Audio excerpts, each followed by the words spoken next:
Hey guys, Jonathan here, and today we're taking a look at the brand new Thor vs. Surtur construction figure. LEGO sent me this early to review, but of course, all thoughts are my own.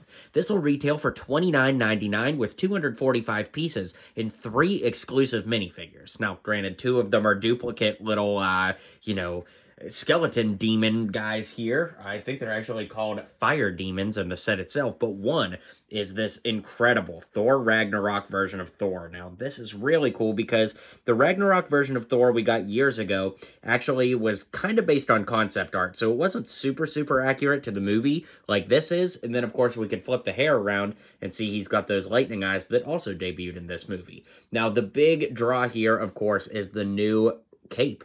This comes on the Thor and the Age of Ultron set as well, and you know they're going to reuse this for Superman if we get Superman sets for sure. But the cool thing about the cape is you could actually just take it right off the figure like that without taking the head off, or you could just kind of pop it back into place like that.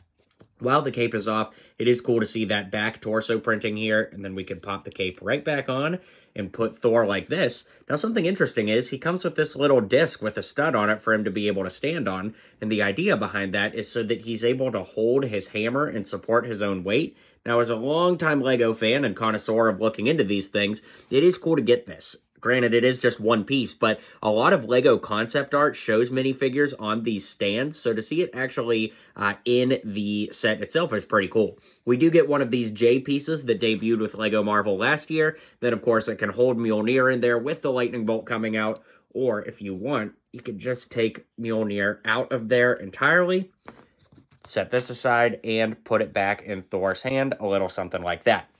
Now, we do get 2 fire demons, both of which are completely identical, but look great. They're a little bit on the cartoony side, but considering how hellish this scene is in the movie, it definitely makes sense that LEGO went the kid-friendly cartoon route.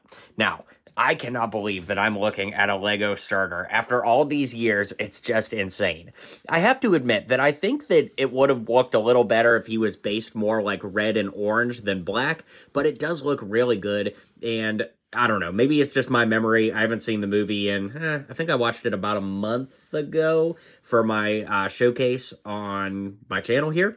But regardless, it is really good. Now, you guys know I don't love these construction figure styles, but at the scale next to Thor, it is basically really good scale for the first battle. Of course, in the second battle, he's like bigger than Asgard, but for here, it looks really good. We do have ball joints at the hips as well as at the ankles that make him superposable. He can twist at the hips and his shoulders move. He also has an elbow joint here and a wrist joint, so they made him very posable. And then, of course, we also get this giant sword here that looks absolutely awesome in his hand, and they didn't skip out. We actually can also put the chain on Thor to have him hold Surtur, the skull. Now, one thing before I show you that is if we look at the headpiece here, this is a reused headpiece from Crow from Eternals years ago. So it's really interesting to see that piece reused again.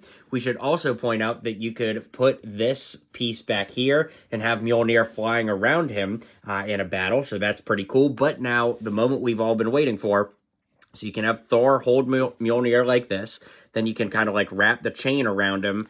And you basically just kind of wrap the chain so that you get the skull on there. So give me 1 second, I'll show you what that looks like. All right, so it's an idea that's a little better in your head than in execution, I suppose. But it is really good, and I love that they even made a possibility for you to be able to secure it to Thor's back, although it is a little loose, as you can see, I move it around. And with that, it's going to bring our review to a close. Now, this is going to retail for 30 bucks, and with 3 exclusive minifigs and arguably a giant fig, I don't know if we really have a name for it other than construction figure, but I do think it is super worth it. So thank you again to LEGO for sending me this early to review. Be sure to hit like and subscribe down below, and I'll see you guys on the next video.